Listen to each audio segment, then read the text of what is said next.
Bueno, estamos todos, ¿no? Bueno, entonces, acá aparece, digamos, un grupo de clérigos que para el autor, y la verdad que es muy interesante, hay un cambio dentro de podríamos decir, desde el punto de vista clerical, en cuanto a la teología, ¿sí? Sobre todo cuando se recuperan algunos documentos, algunos escritos sobre el Islam en España y en Sicilia. Esto, digamos, las bibliotecas van teniendo también una nueva expresión, digamos, en cuanto a lo teológico. ¿Y a qué queremos decir? Porque la verdad que es muy interesante. Ay, ¿no me das permiso para compartir, Cristian? Perdón, me tiene que pasar el poder a He-Man ahora. Ahí está. Gracias, Cristian. El que manda, manda. ¿Qué va a hacer? Bueno, ustedes van a encontrar que la propuesta de Abelardo, que es la verdad que interesante, donde el autor habla que San Bernardo vence a Abelardo, donde se montó igual entre los estudios, ¿no? Y habla de esto de que es tan, digamos, tan moderno, que llama la atención, ¿no? Bueno, acá le hablo, a ustedes van a ver justamente la ciencia de los antiguos romanos que habían descuidado. Euclides, Ptolomeo, fíjense, Ptolomeo, uno de los hombres más importantes en cuanto a la cartografía. En el pensamiento relevan tratados lógicos de Aristóteles, más seductores que todos los demás. Se afirmó el método. Abelardo pone a la duda en el borde de la investigación. No, lo de Abelardo es muy interesante porque es un antecedente a la filosofía moderna. Venimos a la indagación dudando y por la indagación percibimos la verdad. Muy interesante, justamente, porque tiene que ver con esto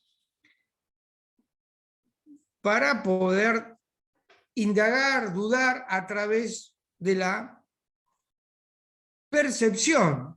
Pero, ¿qué es lo que lo vence a Abelardo en cuanto a San Bernardo? En que él hace una nueva metodología y un ejercicio, discutir y debatir. Mis estudiantes decían, aún Abelardo reclamaban razones humanas, necesitaban explicaciones inteligibles, más que afirmaciones, ¿no? Esto justamente es un dato muy importante porque acá pareciera como que la Edad Media no había, digamos, análisis desde el punto de vista de la razón, y esto lo que hace es confirmar todo lo contrario. ¿Me siguen con esto, chicos? ¿Sí? O sea que el iluminismo, que va a aparecer más tarde, ya tiene antecedentes. A eso es lo que ¿No hay vamos. una vuelta un poco a Grecia, si se quiere, con todas esas cosas? Totalmente, claro, Claro. sí, totalmente, sí, sí, sí, totalmente. Es más, Santo Tomás es Aristóteles, chicos, Mm. ¿no?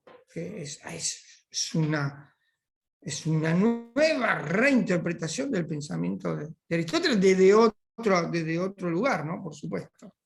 O sea que no Preguntas. había solo nostalgia romana, sino griega. Exactamente, pero además lo greco-romano también hay una frontera muy delgada, ¿no? Esto es interesantísimo porque estamos llegando demasiado a la complejidad, ¿no? Y a lo contextual. Bueno, ¿alguna pregunta?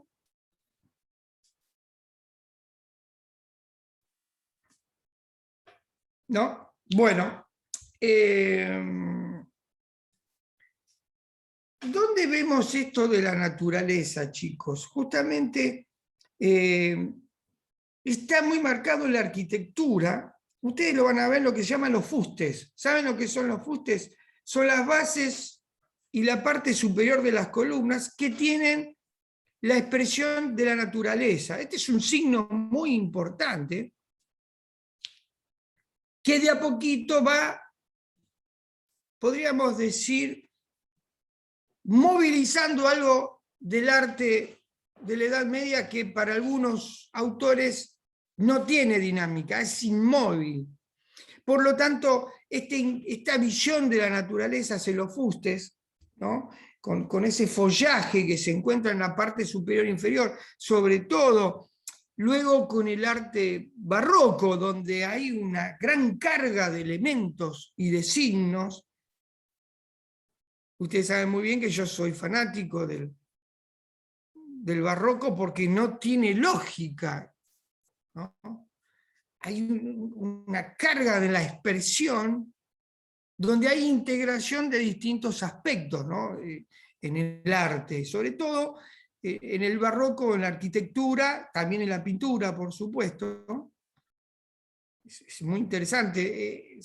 Ustedes se acuerdan, ayer estábamos con los chicos de primero, con Raúl Mandrini, que Mandrini hace una analogía con la arquitectura, mejor dicho, con las estelas A, B y C, con las estelas que proponían los mayas, ¿no? En Tikal, ¿no? Una carga tremenda de simbología foránea con la caída, o mejor dicho, sí, podría decir, con la caída de Tres Zapotes, digamos, cuando había abandonado ya todas las ciudades olmecas, hay esta expresión, ¿no? Digo, lo americano tiene otro aspecto, no tan eurocentrista, pero haciendo analogía, ¿no? Con respecto a lo barroco.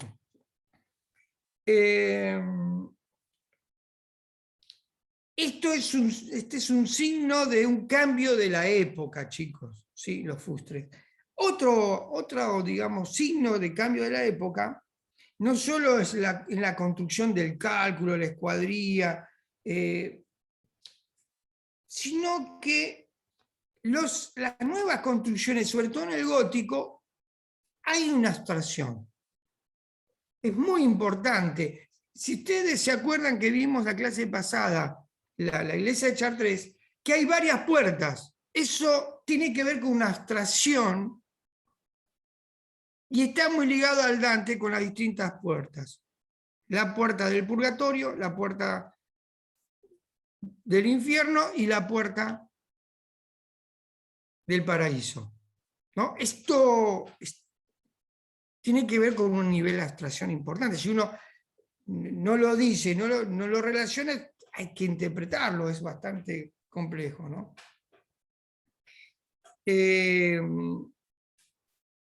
Los tallistas de imágenes también, vamos a ver, va tomando otra perspectiva del cambio. Por ejemplo, cuando Giotto, ¿sí? Un hombre que dedicado a la pintura, va a tener, digamos, va a ser un cambio radical en cuanto a la movilidad y a la luz que le va a dar a la pintura. ¿Sí? Hay un cambio tremendo en cuanto a los colores y al ingreso de la luz en cada una de sus obras, ¿no? Esto está muy, muy bien marcado, ¿no?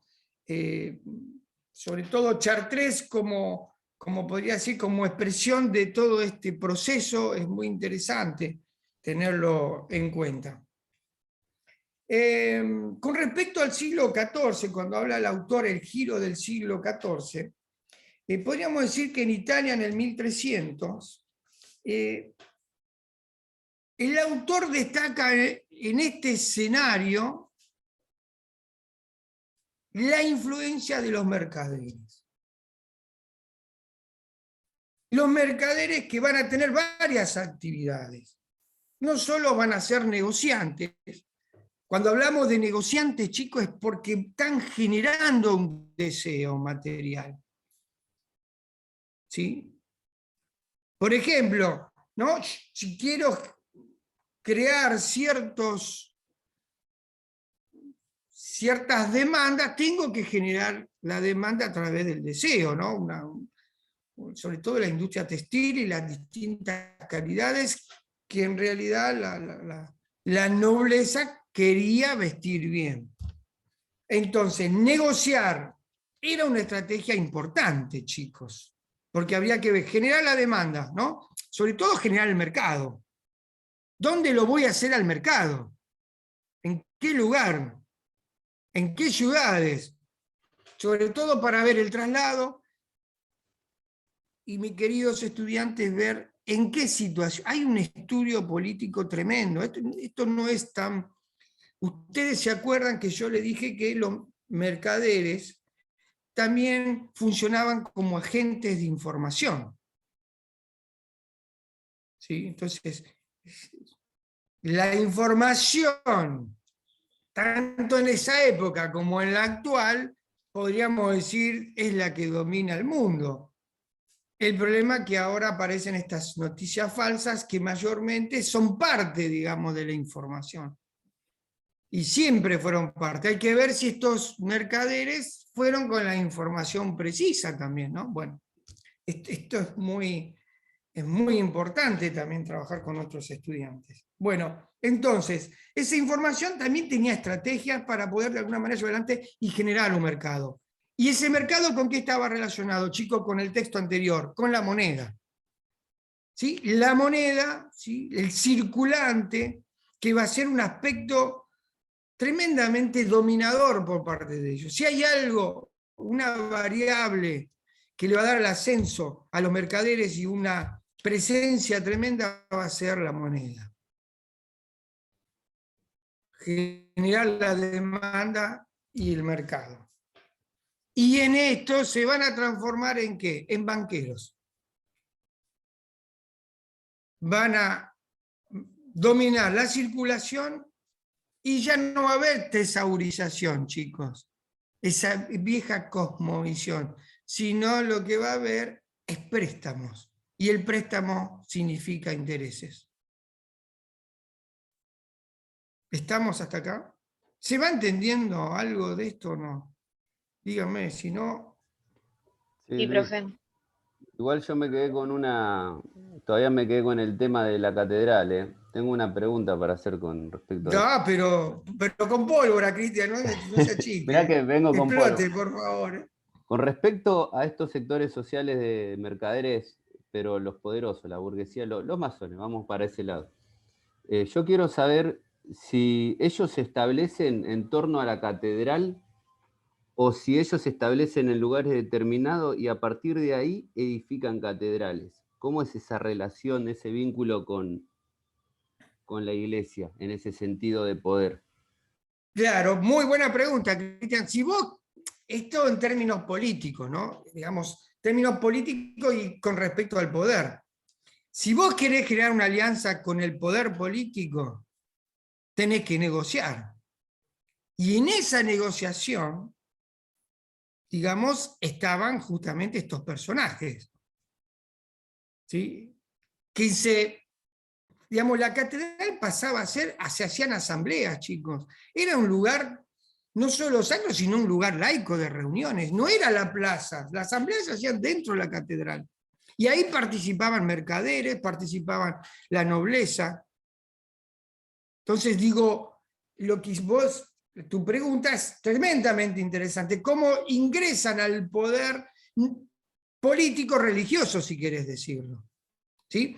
Porque en la catedral, como vos decís, en la planificación, en la estructura, en los signos que están decorados cada una de las catedrales, significan la alianza entre el poder político y religioso por parte de estas sociedades secretas. ¿Se entiende? Perfecto, Luis. Profe, con el tema de los mercaderes y la moneda, usted dijo que la moneda es la circulante, ¿no? Y que el mercader se hace bancario por esta acumulación de riquezas. La moneda, en cierto punto, ¿no pierde su valor dependiendo del distrito? ¿Usted me había dicho? ¿Qué tipo, no sé, por ejemplo, en París se emitía una moneda que no vale lo mismo que capaz que en Borgoña? Bien, muy buena pregunta, Nicolás. Y que se puede llevar a la actualidad ahora, ¿no? El mercader, acordate que va teniendo, en ese proceso de teusarización, ¿se acuerdan? ¿Sí? El mercader, que el gran problema era si era comercio o no era comercio, el tráfico de bienes, ¿no? De un lugar a otro con esa teusarización. ¿no? Porque el poder estaba en la acumulación de esos tesoros. ¿Qué es lo que más tenía valor? Lo exótico. ¿Y lo exótico quién lo traía? El mercader. Y el mercader no lo negociaba con otros elementos, sino con poder a veces. ¿Se entiende? Digamos, con poder, influencia política, influencia económica. Se va entendiendo cierto, porque lo que quería el mercader era ingresar en el plano del poder. Esto es una lucha de poderes, chicos. No es una lucha de quién tiene más, quién tiene menos, es una lucha de poderes esto. ¿Sí? En cuanto a las decisiones y en cuanto a mantener la riqueza, porque la riqueza estaba en las ciudades, la tesorarización estaba en las ciudades. Pero ¿cómo sacas, cómo rompe con esa cosmovisión de la tesorarización los mercaderes? Que eso es impresionante. ¿Sí? Con la generación justamente de conformarse en bancarios. Porque en las ciudades luego vienen los bancos, chicos. Profe, Y ahí viene el nuevo sistema. Sí. esa conformación tiene que ver con la asesoría que hace el mercader al castillo. Por supuesto, claro. Hasta que ve, digamos, ve la beta. Es impresionante el proceso que hacen, porque no muchos hablan de los mercaderes. Porque los mercaderes también tienen es todo un mito hablar de mercaderes, ¿no? Es un mito tremendo y la conformación de la burguesía. Y sobre todo los trabajos que hay en la actualidad con respecto de las burguesías, ¿no? Porque, digamos, fuera de, digamos, de un análisis postmarxista, las burguesías funcionan en las ciudades o en los puertos, como en el caso nuestro, digamos, en la construcción de nuestro Estado moderno, ¿no? Buenos Aires, porque por el puerto y porque la burguesía se instaló ahí. ¿Qué pasó con Paraguay? Que no tuvo una burguesía, pero tuvo un desarrollo descomunal. Digo, bueno. Esa asesoría lo podemos poner en el plano político, digamos. Claro, de esa época. político-económico, ¿no? Político-económico, ¿sí? Político-económico. Claro, porque, digamos, fuera de lo económico hay una estrategia política, chicos. Y Exacto. se materializa en el territorio. No es económico, porque mayormente nos equivocamos con esto, que miramos que es puramente, sí, es económico, pero el peso es la estrategia, las vinculaciones, la información, son estrategias políticas, ¿no? Porque la política es la acción que yo llevo adelante. Cuando yo llevo una acción, ¿sí?, a partir de tal cosa, con un objetivo, y lo quiero materializar, y ese objetivo se cumple porque es una acción política. Todo lo que hago, eso es, en accionar es político. Y fíjense, chicos, que esto es tan interesante porque de a poco se va dejando de lado esta relación de vasallaje. Porque el golpe final, mis queridos estudiantes, el golpe final se va a dar en las ciudades con el surgimiento de las cortes. Ya no hay más sujeción por parte de esta relación de vasallaje, que era una relación vincular muy fuerte y que tenía un valor jurídico. ¿Se entiende? Y acuérdense que el sistema de vasallaje de los británicos no era igual que el de los franceses. ¿Está? El juramento en el caso de los franceses era el juramento inmediato al señor que tenía. O sea que si yo soy un campesino, mi juramento era al señor feudal, al dueño de las tierras, supuestamente, o a quien yo les trabajaba las tierras. En las Islas Británicas lo hacía con el señor feudal, pero también con el rey. Entonces la estructura es totalmente diferente. ¿Me siguen con esto? ¿Sí? ¿Se va entendiendo? Aquel mercader que tenía como más llegada, ¿sí?, al castillo, tenía mucho más derecho. ¿Es así? Como por ejemplo, no podríamos decir más derecho. Digo, las relaciones se las ganaba a través de deudas, también de generar conflicto. Mayormente generaban conflicto. Chicos, es fácil esto. Yo genero un conflicto en una ciudad, a río revuelto, ganancia de pescador. Entonces digo, es bastante, digamos, son planes que llevaron adelante. ¿Sí? Si yo te corto el circulante, Mariela, te corto el circulante, ¿no? de la moneda. Chicos, acuérdense que la moneda no era una cuestión, los pobres no utilizaban la moneda, ¿sí? Si había tan poca escasez de moneda, primero, sobre todo el de plata, porque ya el oro era una cosa ya codiciosa, digo, la moneda era una cuestión de intercambio, qué sé yo, pero no tenía un peso tremendo en los pobres, pero sí de a poquito fue introduciendo y cambiando la mentalidad y la cultura. ¿Cómo nos va a pasar a nosotros, chicos, ahora? Ya la moneda no existe, es todo ficticio. Uno hace transferencias abstractas a través de una tarjeta, ¿eh? Para hacer una comparación, ¿no? ¿Se va entendiendo esto? Luis, cuando Nicolás señaló lo de la moneda, como que habían distintos valores según los distritos, ¿eso estaría apoyado más que nada en un valor abstracto del prestigio de dónde provenga, ¿no? De la procedencia de la moneda, del reinado o imperio, de acuerdo a la estabilidad de que goce cada Y el respaldo que vos le podrías dar, la Cristian. moneda tiene un valor. Claro. O Pero sea, además, el fíjate, prestigio sí, profesor perdón. entonces vendría a ser por la acumulación que tienen estas nuevas ciudades. O sea, el tesoro que pueden llegar a tener. Sí, Y la pero el tesoro, prosperidad. Roberto, perdón, el tesoro que podía tener era ficticio también, porque ya lo tenía planificado la oligarquía, que en algún momento ese tesoro iba a quedar para ellos. ¿Sí? El surgimiento en el siglo XV, el surgimiento de las grandes ciudades industriales, chau tesoro, porque está ligado justamente con la creación bancaria. Ya hay un sistema de asociación de burgueses, ya es diferente, ¿no? Es el dominio que se viene asomando con un nuevo sistema económico, no este sistema atomizado de un territorio totalmente parcializado, donde las comunicaciones eran dificultosas. Ahora ya no, digamos, el transporte también va acompañando este aspecto, ¿no? Sí, Roberto. Muy, muy bien. Profe, Sí, perdón, Cristian, quería hacer una pregunta. No era eso, no era una pregunta, quería ver si iba por ese lado, porque, digamos, la continuidad de Bizancio generó que la moneda misma de ahí tenga más prestigio para el resto del territorio. Claro, por la porque estabilidad que de Bizancio, alguna manera continuaba. perfecto, porque Bizancio, muy buena, Cristian, porque Bizancio seguía siendo digamos, el gran imperio que podía respaldar estas monedas, ¿sí? ¿Se entiende? De alguna manera, ¿cómo respaldaba la moneda? Controlando a los mercaderes. Si vos no controlabas a los mercaderes, te quedabas sin el circulante. ¿Se entiende?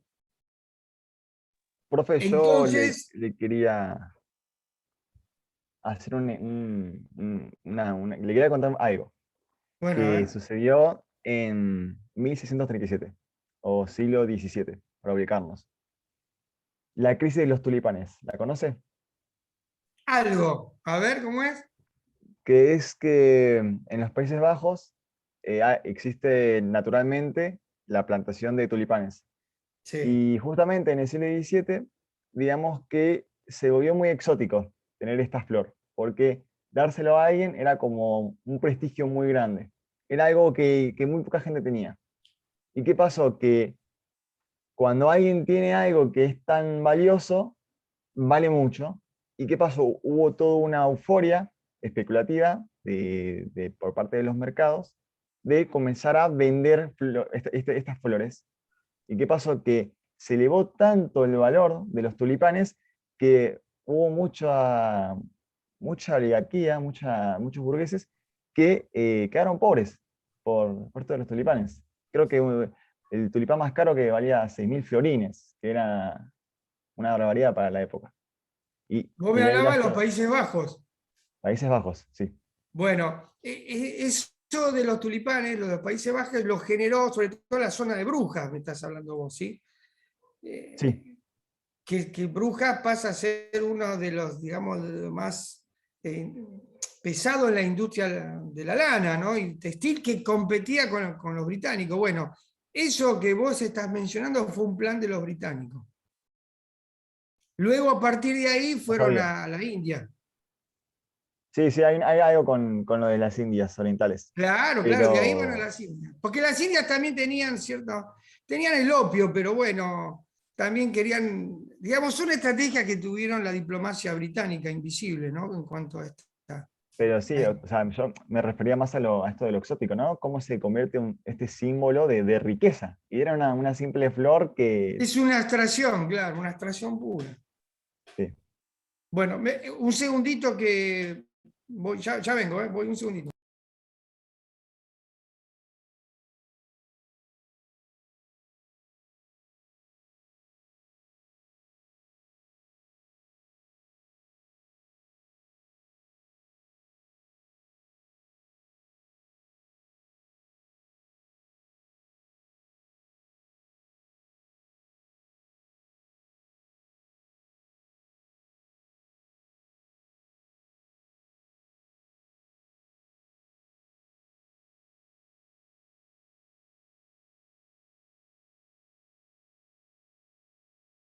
Justo me llamaban, así que bueno, perdón. Bien, ¿alguna preguntita más? Con esto muy, muy interesante lo que trajo acá Nicolás. Qué ayudante de cátedra, de lujo, la verdad que Voy a plantar es un lujo. tulipanes, Luis, me decidí recién. No sé por qué. Bueno, tiene varias propiedades el tulipán. Pero bueno, el problema es los efectos que producen el tulipán. Pero bueno, ¿qué va a hacer? Mire usted, Nicolás, están todas. No vaya a dar este tipo de cosas a los chicos, por favor, los tulipanes, porque si no, le puede traer algunos conflictos. ¿Sí? Bueno, sigamos.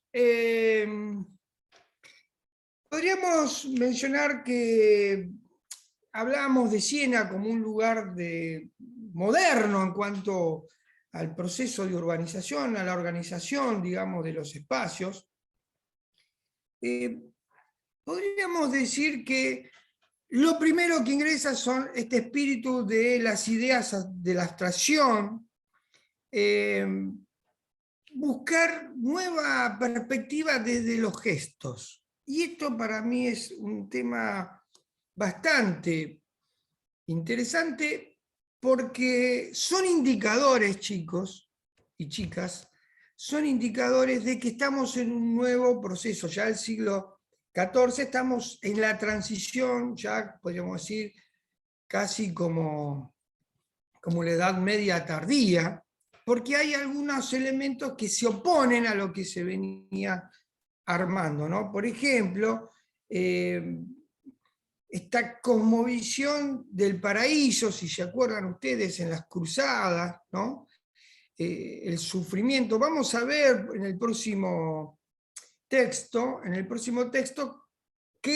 cuál era la idea de la muerte después de la peste negra, que ahora vamos a terminar un poquito de esto de la peste negra, ¿no? Hay una imagen de la muerte a partir de la peste negra que va de alguna manera a modificar muchos aspectos y que está muy relacionado a veces con la actualidad, aunque no lo creamos, hay algunos aspectos variables que lo podríamos vincular. Bien, entonces, el escenario en el siglo XIV, en la pintura, sobre todo en Pisa, vamos a encontrar que para el autor hay fuerzas de confusión, no hay confusión, lo que de alguna manera la confusión lo llevan es una nueva mentalidad que va llevando a este escenario mercaderes y banqueros, donde se exponen cada una de las pinturas, la avaricia, el lado opuesto, que era el buen gobierno de un anciano prudente, la imagen del rey Salomón, de Marco Aurelio, del mismo Dios Padre, póngales, ¿sí? Dice el autor también. Este valor del juicio final que proponía la Iglesia occidental en cuanto a elegir buenos y malos, empieza a tener otra mirada.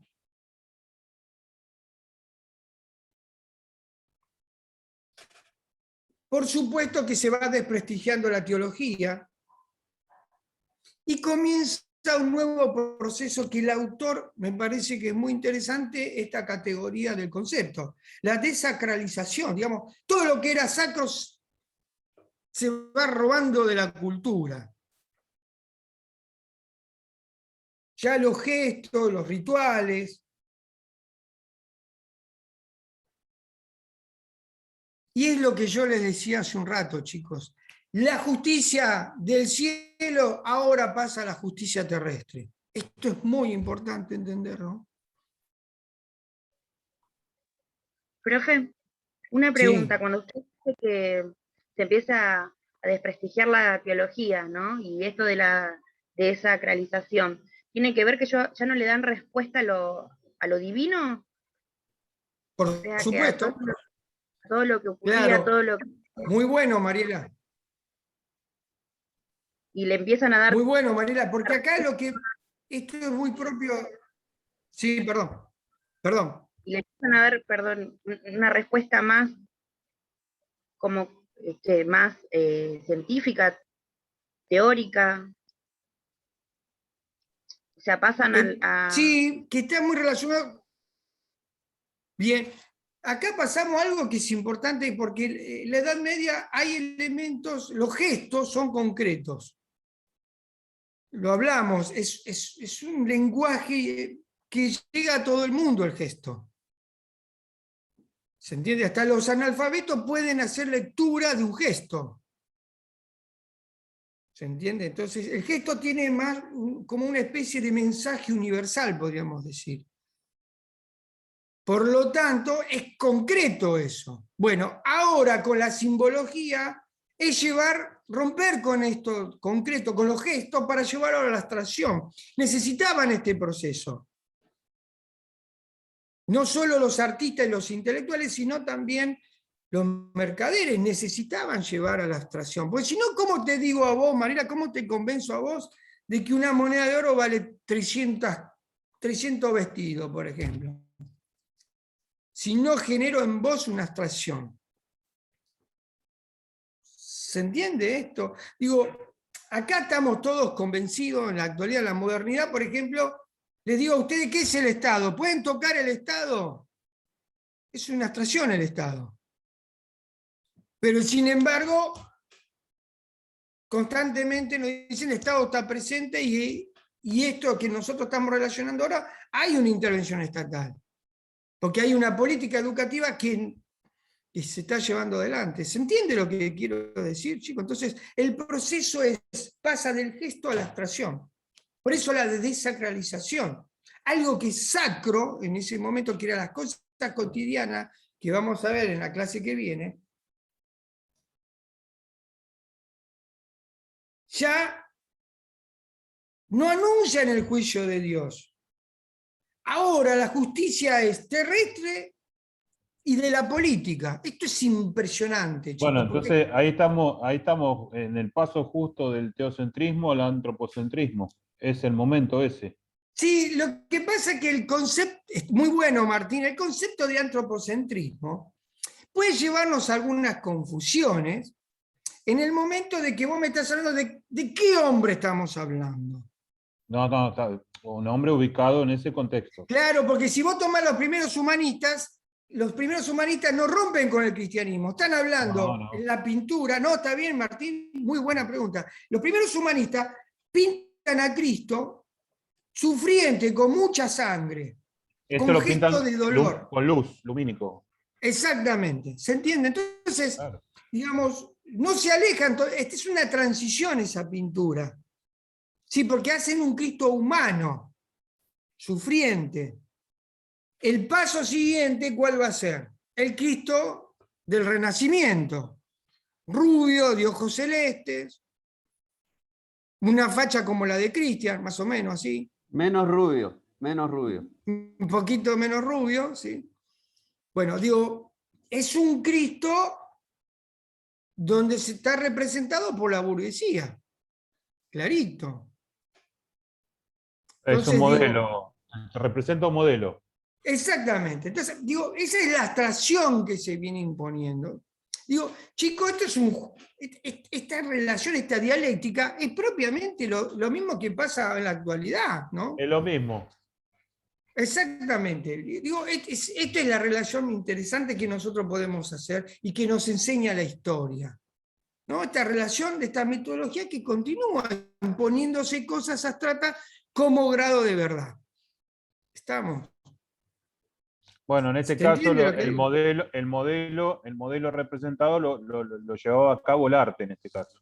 Ese En este modelo. caso, claro, porque vos a través del arte y la abstracción podrías hacer el cambio de la mentalidad.